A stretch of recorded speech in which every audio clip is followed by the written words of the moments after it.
Hey everybody, welcome to Autumn Lay at Home. I kind of just wanted to sit down and chat with you guys today. I thought I would give an update on where we are here in South Carolina after kind of go over what happened right after Hurricane Helene and how it's looking now. I know there's a lot of information out there about North Carolina, and I'm not going to relay a whole lot of that information because you can find those personal accounts from people and stories that are coming out of North Carolina. My goal here really is just to kind of almost create a video diary of what people went through right after the hurricane here in the upstate of South Carolina, as well as kind of what it looks like now. I just wanted to be able to go back and remember what happened, as well as share with you. I know there's not a lot of media coverage on all of this, and I wanted to be able to update everybody else out there in the country that may be wondering what's going on here in South Carolina as well. I definitely want to continue to pray for North Carolina. They definitely by far had it worse than we did. I think ultimately this is just to kind of give an account of what's going on here and update everybody here. I don't even know where to begin, to be honest. We started off on Friday. What day was Friday? The 28th, maybe? Whatever Friday was, October or September 28th, maybe 2024. That morning is when Hurricane Helene hit. Ultimately, nobody was prepared. I think that's kind of what it boils down to. Who expects a hurricane here in the upstate? With hurricane force winds, nobody really expects that. So nobody really prepared for that. And it happened really fast. Everything happens really fast. I think I do also want to use this video as a chance and opportunity to put in the description all of the links that I could possibly find for people to be able to help. So if you are maybe in a different state, maybe in a neighboring state or across the country, or even in Canada or other countries, I am going to put links down in the description of all of the things that I can find of ways that you can help.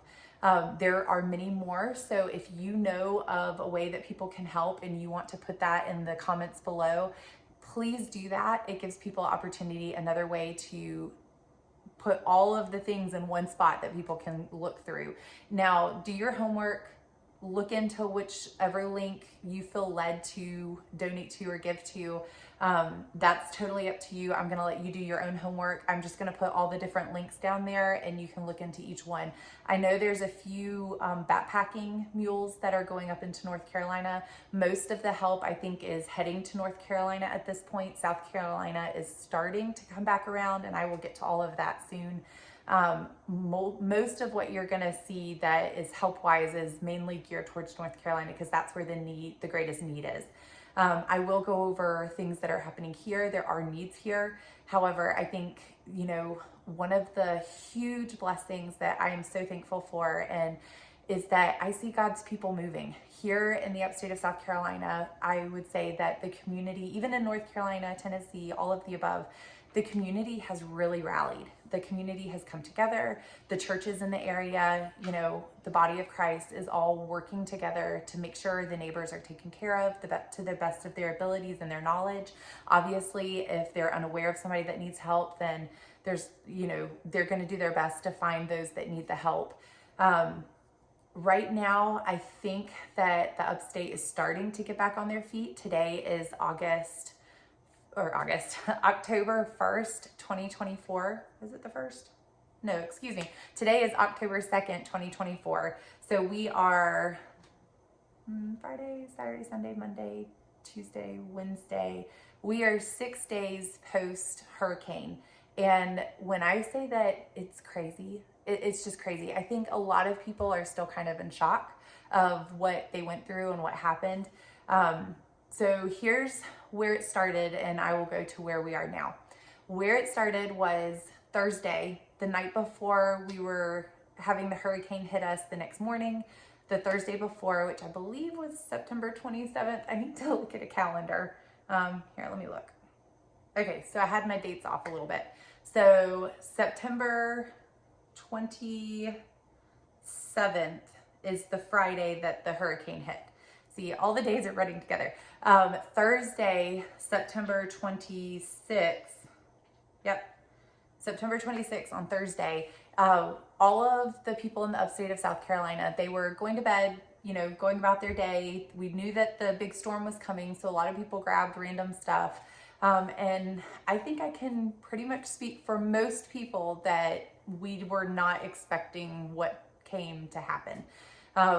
I went through the motions of doing all the things that when I know a big storm comes, even when a snowstorm comes here in this area, we don't get a lot of snowstorms in the upstate of South Carolina. And anytime a snowstorm comes, there's things that I do. And I knew a big storm was coming, so I filled up my 5-gallon jug of water. I plugged in all the things to make sure everything was fully charged.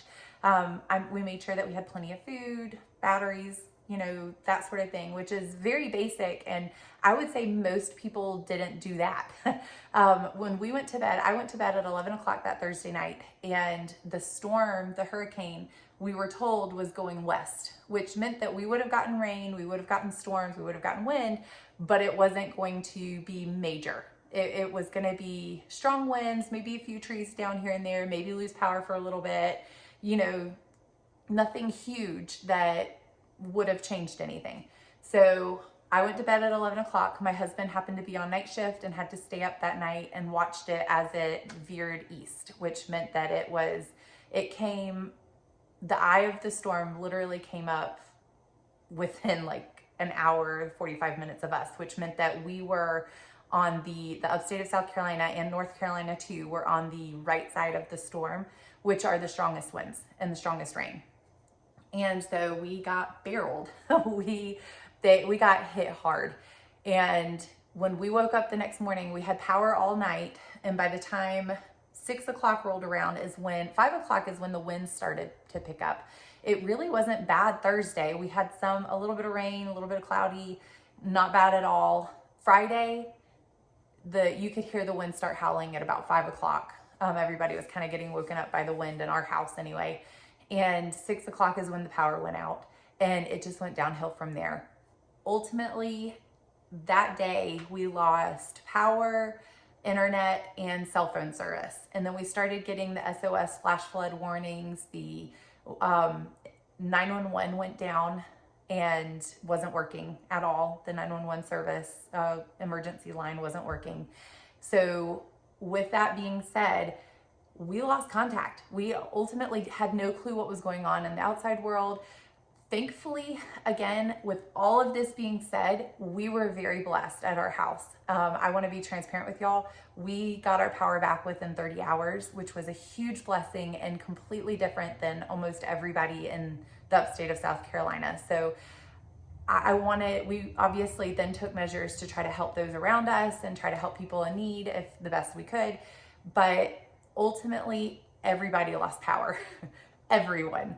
I don't even know how many total. I want to say I saw a figure of like 1.5 million in this area, whether it's, I don't think that's just South Carolina. I think that was this area. I know as of today, October 2nd, which is 6 days later, we are still almost 700,000 people are still without power in South Carolina alone, which is just bonkers. So with that being said, we lost power for 30 hours here at our house, and then somehow miraculously we got it back, and we are so grateful for that. So we also lost cell service, and I think that's where we as a family here at our house didn't realize how bad it was, because you lose cell service, all of it went out at the same time. So everybody lost everything at the same time. But because we lost cell service, like we couldn't use our cell phone at all. It was literally just a dead brick. You could charge it, you could open it, no apps open, no internet, no data. You couldn't use it at all. It had SOS. So but again, the 911 line was down. So ultimately people were stuck. There was no help getting called out. You would get the flash flood warnings, but that was it. There was nothing. You couldn't call anyone. You couldn't check on anybody unless they were within walking distance. And so I don't think our family in particular knew exactly how bad it was until 4 days later when we got cell phone service. And that's when we realized how bad North Carolina had gotten hit. We finally started seeing the videos come out from North Carolina and how terrible they were and all the stories. And guys, let me tell you, the stories out of North Carolina are heart-wrenching. I know there's very little news coverage on any of this, which is completely bizarre. The stories that we're hearing from, ultimately Facebook, social media, now that it's passed, we're getting those stories and they're still coming. They're still coming. And multiple people have lost their lives. And all I can say is just pray. Again, on this channel in particular, those are not firsthand experiences for me, so I don't want to pass them along. But I know that all I can say is that they are completely traumatized and forever changed. So I would recommend praying for them. And again, I will put in the description all the links of multiple different avenues that you can take for, whether it be for those that are sending in helicopters, because there's no way in or out of North Carolina. And then others are taking mule packs to those unreached peoples that are completely stranded with no food, no water, and no electricity, nothing for the foreseeable future. It's bizarre. It's crazy. Here in the upstate of South Carolina, not only did we lose power, we lost internet, we lost cell service, and because of all of those things, nobody could get help. We were completely unready, not ready, not prepared for this. And the winds were so high. I think here in the upstate, we got around 70 mile per hour winds ish, which is pretty much a Cat 1. That's a category 1, Cat 1 hurricane in the upstate of South Carolina, nowhere near the coast. So nobody was prepared for it. And our landscape is not meant for that. Our grid completely went down for at least 2 or 3 days. And the people that were trapped in their houses, because our trees aren't used to those winds, trees fell all over the place. If you can almost think of a tornado over the entire upstate, that's pretty much what happened. There were trees down everywhere. No roads were passable. No lights, and no red lights worked. It's just bizarre. It's crazy. They ultimately, anybody that was on oxygen, we had multiple people unfortunately lose their lives because there was no power and no way for them to call for help for oxygen if they were on oxygen. We tried to help anybody that we heard of that was in need of that. And then on top of that, many people, because of the high winds and our trees aren't used to that, the trees were down all over the place. Many, countless people have lost their homes because a tree fell on it, including my mom. So my mom and little brother were in their house when a large tree fell on theirs. And then on top of that, I can't tell you the countless people that I've talked to that have lost their homes because of trees falling on them. Some of them are still trying to stay in their home because they have nowhere else to go right now, and still no power. And when I say that, half the people I work with still don't have power, and we're 6 days out from here. I do want to stop right here and say how grateful I am for all the linemen. I know so many personally that are having 16-hour days working on the lines and trying to fix the electrical grid. And I can't tell you. So with that being said, I am not complaining at all, because I am so grateful for all of those that are working so hard and leaving their families with no power and their loved ones. Wives, I see you. Those linemen that are off working while you're trying to hold down the house that has no power and no running water, I see you, and I'm praying for you, and I'm so grateful for you as well. I'm grateful for all the first responders that are out there that have also left their homes, the cops, the nurses, everybody, EMS, firefighters, all of them who have left their loved ones because they're out trying to save and help other people when they themselves don't have power, don't have cell service, don't have running water. So I am completely grateful for all the people that are working so hard. It's just a lot. We weren't prepared for that part of it. It wasn't just lines going down here and there. It was like the whole system went down for the electrical system.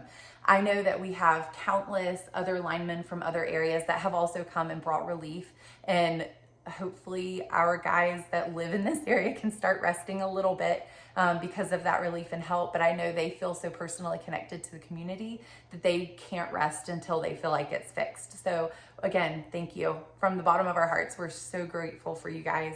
I know there are linemen that have come all the way from Canada, Nova Scotia. We had some people talk to them in the area. And so thank y'all for traveling all the way down here. And I think they mentioned that it's a lot hotter down here than it is where they come from. So they're not used to it. And with no power, that's hard. So we are very, very grateful for you guys, for y'all. After all of that, you have all of the initial things that happen. So the first 3 days, with all the trees being down and a lot of trees landing on homes, people were trapped. The first 3 days especially, I had a coworker that didn't get freed from her neighborhood until yesterday. So everybody on her street was trapped for the last 5 days because everybody was so overwhelmed with all the needs. And it wasn't just them. Obviously, somebody would have come out if it was only them. And I don't have a chainsaw, so I couldn't personally go do it. Plus, I had to take care of my kids and didn't want to put them in because you're driving down a road with no red lights and everybody's flying through them. 4-way stop, people. It's a 4-way stop, which I think the majority of people have now gotten. But when the grid goes down, people don't know what to do. Like, nobody was prepared for it. So a lot of people were trapped in their homes with no way to call 911, no way to call people and let them know they were okay or even trapped, and with very little water and food, because a lot of people thought this was just going to be like any other storm where they may lose power for a little bit, but not the entire system, the entire grid go down, which was, I think, the most bizarre thing ever for anybody to have experienced in this area. So we still didn't have, once we started getting self-service back, we started realizing how bad things were. And I think we also realized that a lot of people didn't have water for whatever reason, whether because a pipe busted or because of a boil advisory, because of contamination of whatever it may be. A lot of people don't have water right now. They still don't have water. So there's a lot of water distributions. And again, I know people don't have water in North Carolina, and they are definitely by far in more of a need than we are, because we do have water here. It's just the people that were trapped in their homes, or the people that don't currently have water that they can use in their homes due to the boil advisory or whatever it may be. You are able to find bottled water here and bring it to those people and or help those people as long as we know that they are in need. We're doing our best to help them. I know North Carolina there's just no water available because they're in the mountains. So the only way that they have availability for water is for people to bring it, which again, I will put those links in the description. But here in the Upstate, there's a lot of people without water. So they're having to go buy water. And with that being said, a lot of the stockpiles are depleted. So once people started coming back around and started realizing what was going on, they then started hustling for generators and gas. And in a no grid or a grid down situation, everybody, gas stations, the first 2 days were not functioning at all. You may find a very random gas station that was up and running with a generator. And when they were doing that, the line to get gas was 2 to 3 hours long. It was wrapped down the road. I will show you a video of when I took when I happened to go out, because we had to go out for my son's doctor's appointment. And it was just crazy. And that video, I think, was taken, when was it? Was today? That video was taken yesterday, so Tuesday, for October 1st. So I think 5 days into it, and there were still lines for gas. It's just beyond crazy that, so when people started realizing that they needed generators and needed gas for their cars, because they had no food and they were trying to travel to get the food, but there were still red lights down everywhere. No red lights worked for the first few days. And to be honest, on our main road up here, half of them still don't work. You're having to do the 4-way stop situation. So it's dangerous to drive. So you try not to drive unless you absolutely have to, which most people are, because they need gas for their generators, or they need water, or they need food, which brings me to the whole other thing that, right now, the few grocery stores that have opened up, we're 6 days past Hurricane Helene hitting us, the few grocery stores that are running off of generators.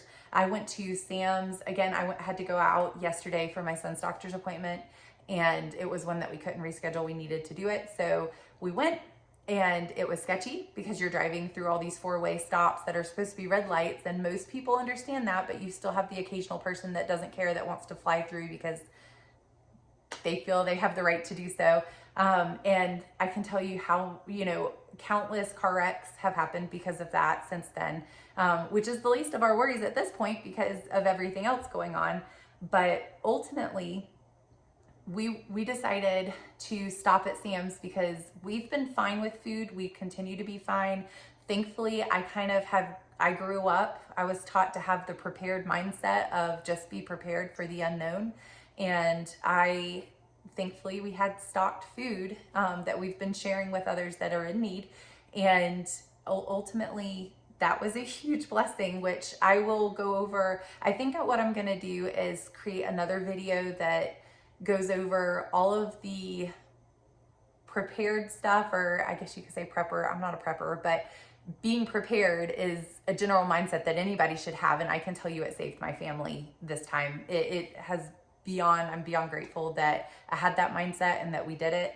And I will make another video, I think, that will go over things that were very beneficial that we had done beforehand and things that I've learned. Because this was a learning curve, a learning experience of things that showed me areas that I could be better prepared next time for the general mindset. Now, hopefully this never happens again, but you never know. Obviously, we never planned to have a hurricane, almost pretty much a Category 1 hurricane in the upstate of South Carolina. And I will make another video that goes over all of that later on. But when we went to Sam's Club, I decided to try to stop at Sam's to grab a couple of things.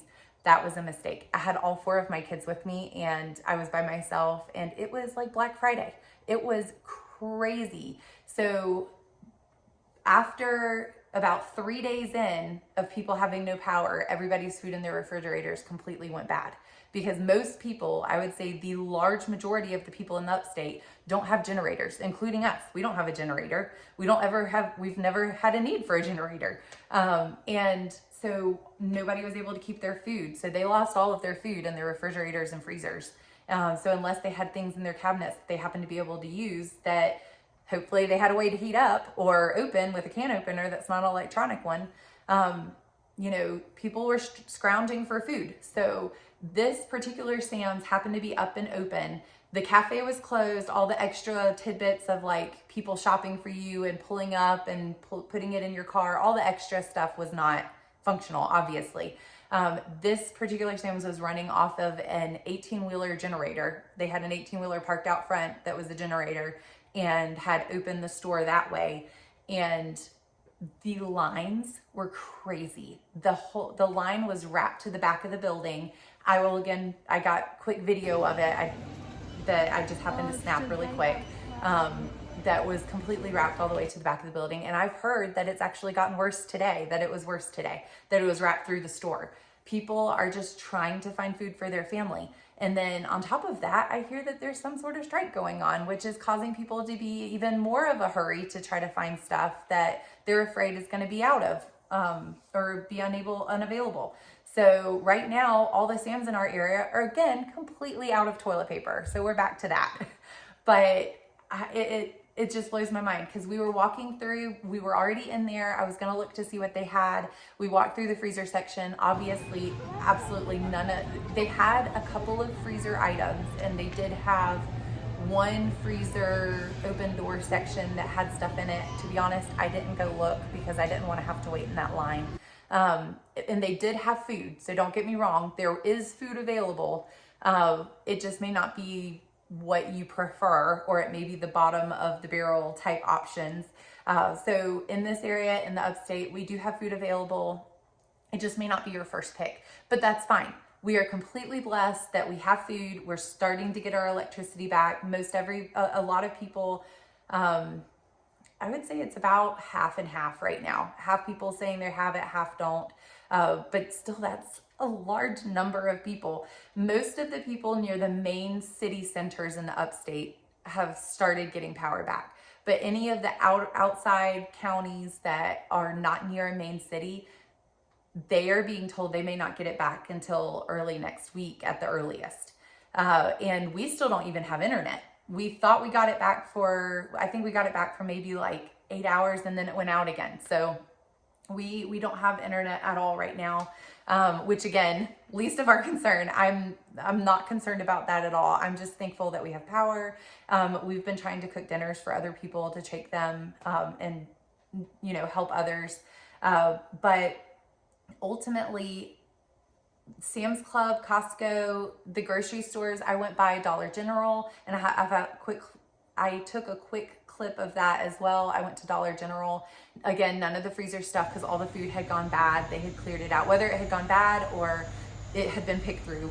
Regardless of this reason, it was out. And a lot of the stores were right after, for the first, I would say 5 days after, so up until yesterday, a lot of stores were cash only. They were only letting a handful of people in at a time. They were cash only. And y'all, these employees, I felt so bad for them. They're so tired.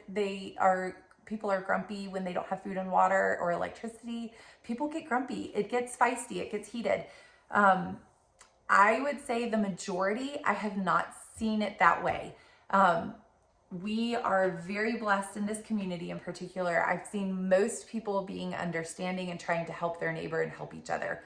Obviously, there's the random outliers that get a little feisty when they don't get fed. But ultimately, the Upstate has really come together, and it in a way that I don't think I've ever seen. All the churches in the area, all the people that live in each other's neighborhoods, they try to go door to door to check on their neighbors. If there's people that are stuck, we try to find ways to help them. If there are people that don't have food or water, you try to bring it to them if you have the availability and the safety to do so. It's been really remarkable to see how people have come together, and it's such a godsend and such a blessing to be able to witness that side of it. And I'm so thankful for that. The first 5 days after the hurricane, most stores went cash only. So that was a learning curve for us. Thankfully, we did have it, but obviously you don't really think of that. Most people wouldn't think of that. And so the few stores that actually had the food, if you didn't have cash, then you were kind of out of luck too. And they would only let a handful of people in at a time. So like the Dollar General that I happened to stop at, they were only letting 5 people in the store at a time because they were running off of a generator. And I guess they were afraid people would bombard the store. Thankfully, I went at kind of a weird time, so there was a short line. It wasn't too bad. And again, I just went for toilet paper. we were fine other than that, or paper towels really. Most of what we have, we could do with, we don't need anything right now, but I happened to be passing it and decided, you know what, let's check. And if they have it, then I'll go ahead and grab it.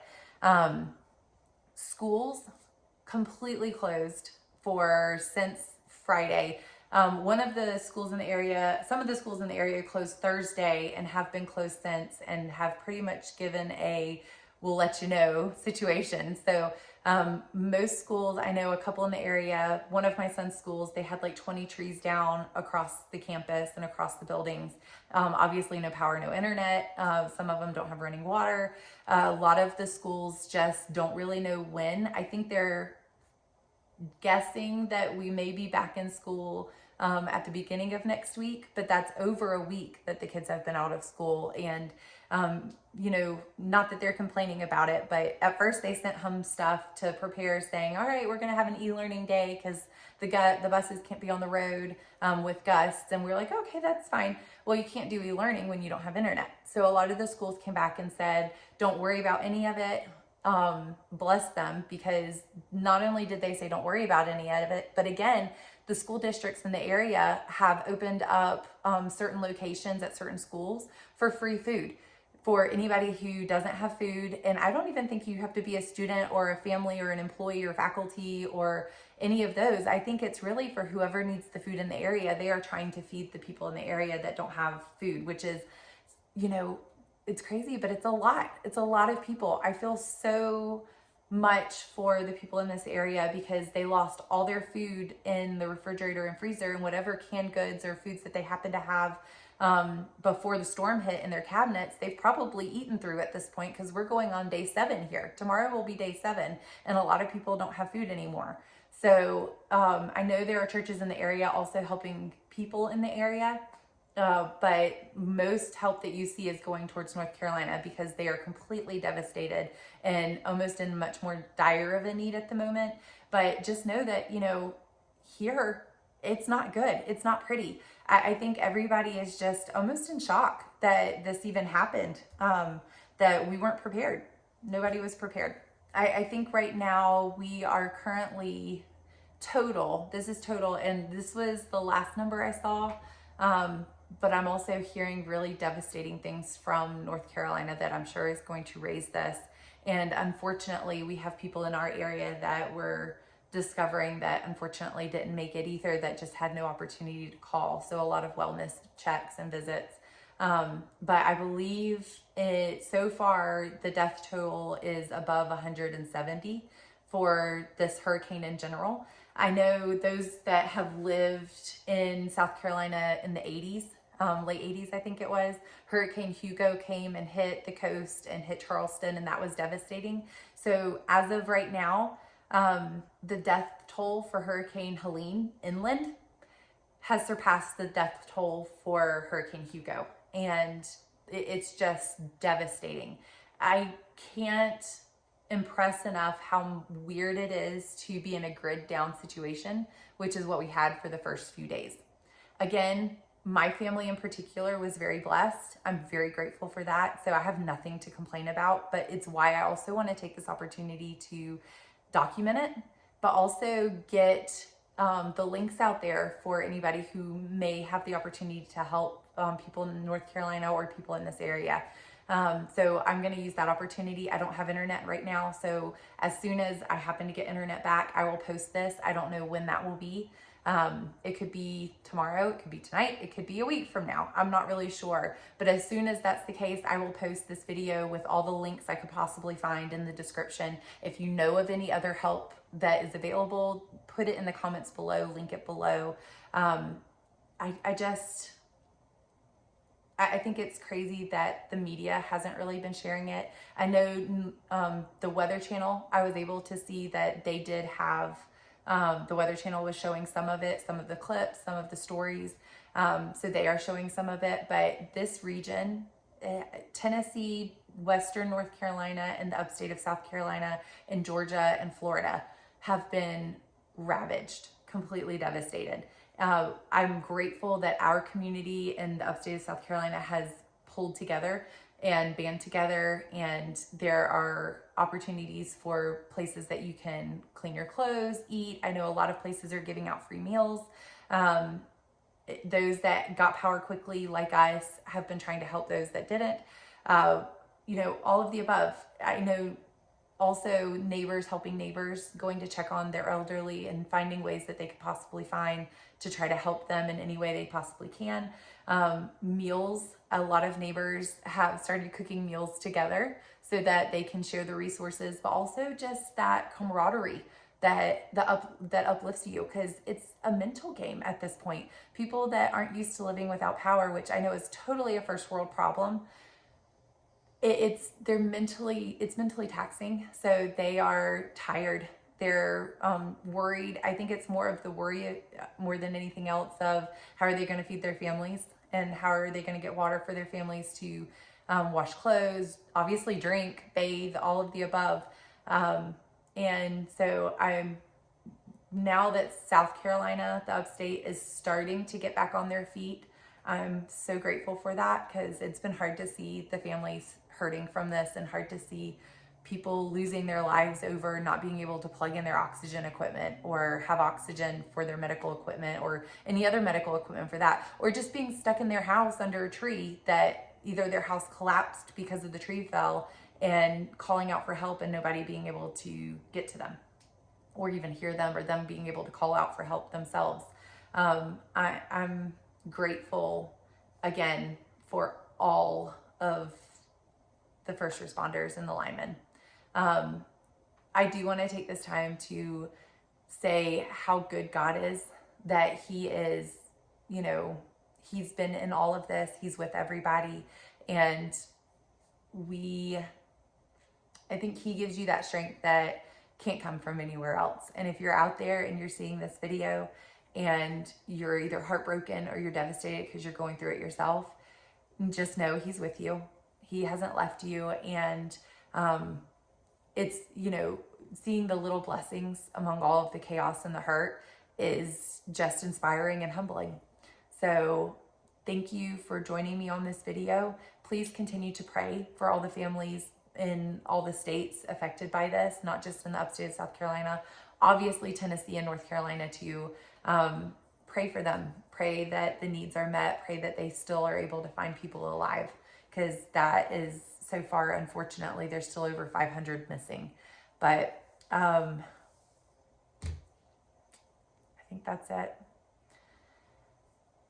Thank you for joining us. And hopefully the next video or two will be a much more encouraging or uplifting video.